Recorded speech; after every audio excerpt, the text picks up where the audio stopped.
नमस्कार, आप देख रहे हैं जनतंत्र टीवी। राजस्थान की अहम खबरों के साथ हाजिर हूं मैं शिल्पा तोमर। सीकर में मंत्री गोविंद सिंह डोटासरा ने आज जिले के शिक्षकों को लैपटॉप बांटे, जिसका मेन मकसद ऑनलाइन क्लास लगाने के लिए है। जिन स्कूलों में कंप्यूटर लैब नहीं है उन्हें लैपटॉप देने की बात कही गई थी, तो वही आज बात को पूरी करते हुए माननीय मंत्री जी ने 40 स्कूलों को लैपटॉप वितरित किए और आने वाले कुछ दिनों में 20 स्कूलों को और लैपटॉप दिए जाएंगे, यह आश्वासन दिया। इस मौके पर शिक्षा मंत्री ने कहा, गुणवत्ता युक्त शिक्षा देना हमारी पहली प्राथमिकता है। बस्ते का बोझ कम करने के लिए नो बैग डे भी राज्य में लागू किया गया है। और इसी कार्यक्रम से जुड़ी ये तस्वीरें आपके सामने। शिक्षा मंत्री ने आज लैपटॉप वितरित किए। बच्चों को बेहतर से बेहतर शिक्षा देना अपनी प्राथमिकता उन्होंने बताई। उन्होंने कहा कि कुछ बच्चों को लैपटॉप वितरित किए जा रहे हैं, कुछ के लिए अभी और व्यवस्थाएं हो रही है। आगे आने वाले कुछ दिनों के बाद उन्हें भी लैपटॉप पहुंचा दिया जाएगा।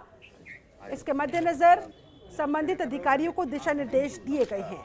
मकसद वही, ऑनलाइन क्लासेस के जरिए ज़्यादा से ज़्यादा बच्चे अपनी पढ़ाई पूरी कर सके। कोरोना काल के चक्कर में उनकी पढ़ाई पर किसी तरह का कोई विपरीत असर न पड़ने पाए, इसी मकसद के साथ शिक्षा मंत्री ने ये लैपटॉप वितरित किए।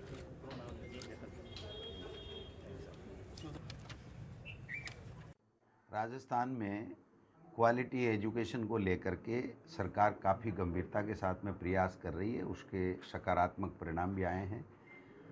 2 साल में हमने काफ़ी ऐसे एनजीओज़ थे जिनके साथ एमओयू किया, जो क्वालिटी एजुकेशन को लेकर के काम कर रहे हैं, डिजिटल एजुकेशन को लेकर के काम कर रहे हैं।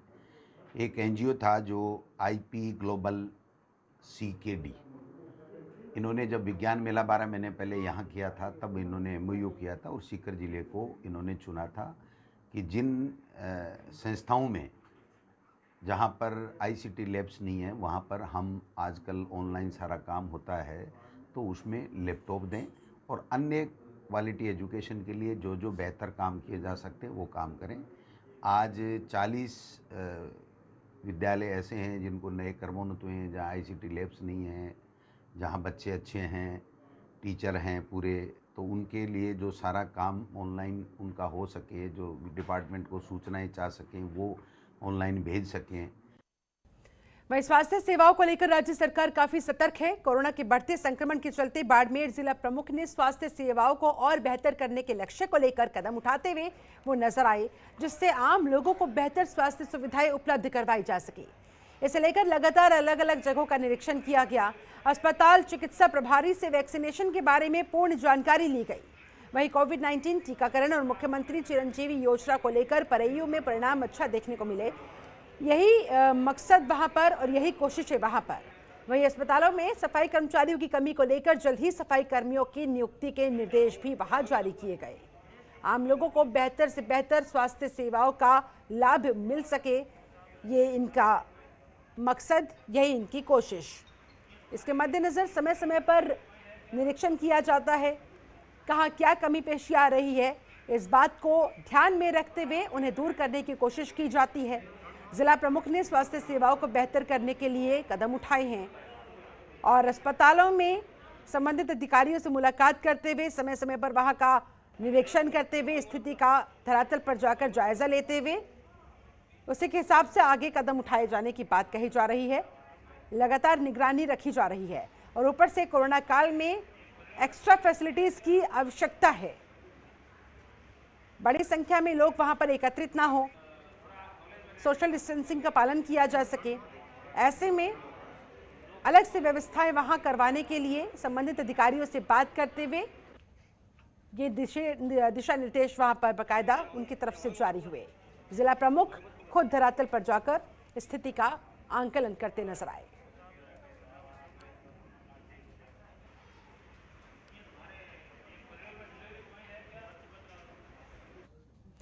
उधर बारां में कोरोना की बढ़ती रफ्तार को देखते हुए नगरपालिका ने एक अहम बैठक की। बैठक में जिला श्रम अधिकारी, नगरपालिका अध्यक्ष और कई कर्मचारी मौजूद रहे।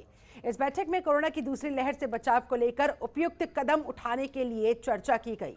लोगों को जागरूक करने, सरकार द्वारा जारी गाइडलाइंस का पालन नहीं करने पर आवश्यक कार्रवाई के भी निर्देश दिए गए। तो कोशिशें इस तरह की बैठकों से सिर्फ यही कि कोरोना की बढ़ती रफ्तार को थामा जा सके।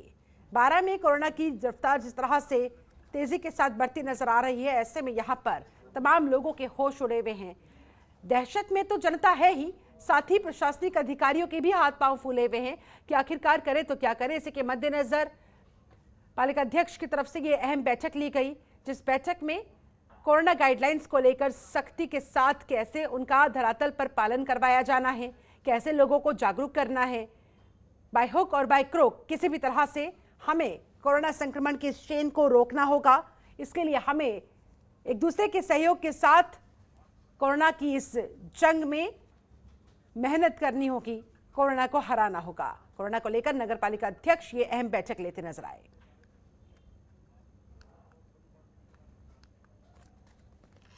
देखते हुए एक बैठक रखी है, तो नगर पालिका मांग रोड की जनता को क्या संदेश देना चाहेगी इस बैठक में? आज श्रम कल्याण विभाग के अधिकारी शंकर लाल जी भलाई हमारे बीच आए हैं और ये सभी पार्षदों के माध्यम से मांग रोड की जनता को ये संदेश देना चाहते हैं कि जो कोरोना की दूसरी लहर का प्रकोप पूरे देश में फैल रहा है, तो आप लोगों को जागरूक कीजिए, मास्क लगाइए, सोशल डिस्टेंस की पालना कीजिए और जो 45 वर्ष से अधिक आयु के लोग हैं उनको वैक्सीन के लिए प्रेरित कीजिए। ये जनप्रतिनिधियों की, प्रशासन की, सबकी जिम्मेदारी है और आप जनप्रतिनिधि जितने भी पार्षद गण हैं वो लोगों को जागरूक करें कि वैक्सीन लगाएं और सुरक्षित रहें। आज श्रम कल्याण विभाग के अधिकारी शंकर लाल जी भलाई हमारे बीच आए हैं और ये सभी पार्षदों के माध्यम से मांग रोड की जनता को ये संदेश देना चाहते हैं कि जो कोरोना की दूसरी लहर का प्रकोप पूरे देश में फैल रहा है, तो आप लोगों को जागरूक कीजिए, मास्क लगाइए, सोशल डिस्टेंस की पालना कीजिए और जो 45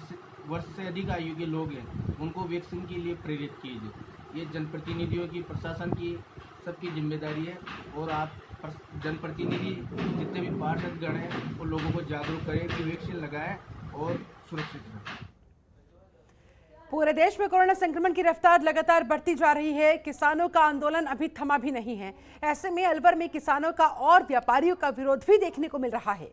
बता दें, अलवर जिले में जिला कलेक्टर ने मंगलवार लॉकडाउन और रात 8 बजे से नाइट कर्फ्यू की घोषणा की, जिसे लेकर व्यापारियों के बीच अब विरोध देखने को मिल रहा है, नाराजगी देखने को मिल रही है, क्योंकि जिला कलेक्टर ने अनाज मंडी और सब्जी मंडी को मंगलवार को बंद रखने का फैसला लिया है और रात 8 बजे के बाद अनाज मंडी और सब्जी मंडी में भी कर्फ्यू लागू हो जाएगा। व्यापारियों का ऐसे में कहना है कि सरसों, गेहूं और चने का सीजन का समय है। किसान अपनी फसल को अनाज मंडी में बेचने के लिए ले जाना चाहता है। अनाज मंडी में भी काम का भार ज्यादा है। इसके चलते रात के 12 बजे तक मंडी में काम चलता रहता है और मंगलवार को जो प्रशासन ने लॉकडाउन की घोषणा की है वो सरासर गलत है। इससे हम किसानों पर, हम व्यापारियों पर और ज्यादा बोझ इसका पड़ने वाला है। इसी वजह से किसानों के साथ साथ अब व्यापारियों का भी कहीं ना कहीं आक्रोश अब सामने आ रहा है कोरोना को लेकर। जहां एक तरफ प्रशासन पूरी तरह से सख्ती बरत रहा है, तो वहीं दूसरी तरफ मंगलवार को लॉकडाउन लगाए जाने को लेकर अलवर में किसानों के बीच, व्यापारियों के बीच नाराजगी का माहौल देखने को मिला। उन्होंने कहा कि सरकार का ये फैसला गलत है।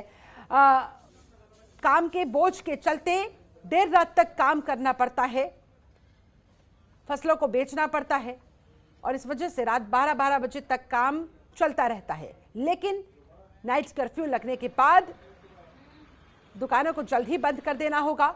इससे उनकी आमदनी पर असर पड़ेगा, फसल बेचने की उनकी कोशिशों पर असर पड़ेगा और सीधे तौर पर इस तरह से उनकी रोजी रोटी पर असर पड़ेगा, जिस वजह से किसानों के साथ साथ व्यापारियों ने भी यहां पर अपना गुस्सा जाहिर किया।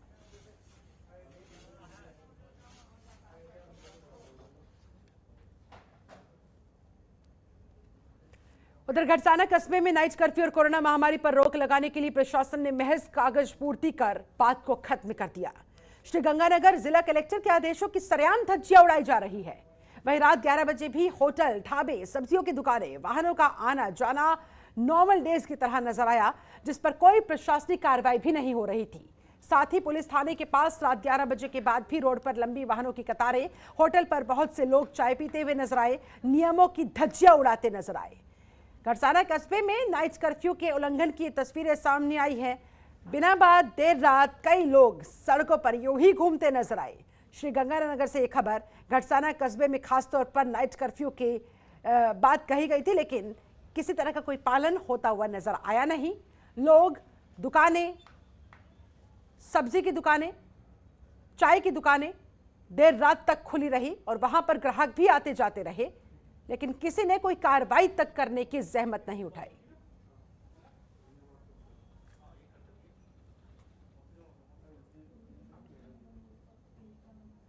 उधर नागौर में 50वीं स्वर्णिम जयंती के मौके पर भारतीय सैनिकों ने बीकानेर से शहीद स्मारक तक विजय मशाल निकाला और एनसीसी कैडेट्स द्वारा मशाल को भावपूर्ण सलामी भी दी गई। इस मौके पर शहीद स्मारक पर पुष्प चक्र अर्पित करते हुए शहीदों को याद किया गया, उन्हें श्रद्धांजलि दी गई।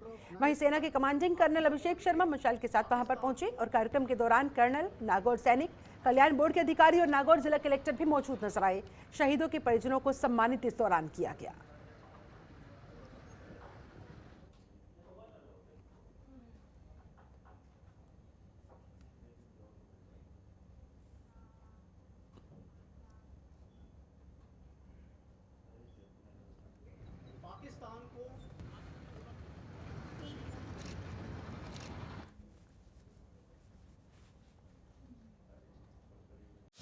खबरों के निष्पक्ष विश्लेषण के लिए सब्सक्राइब करें Janatantra TV and press the bell icon. Never miss any update.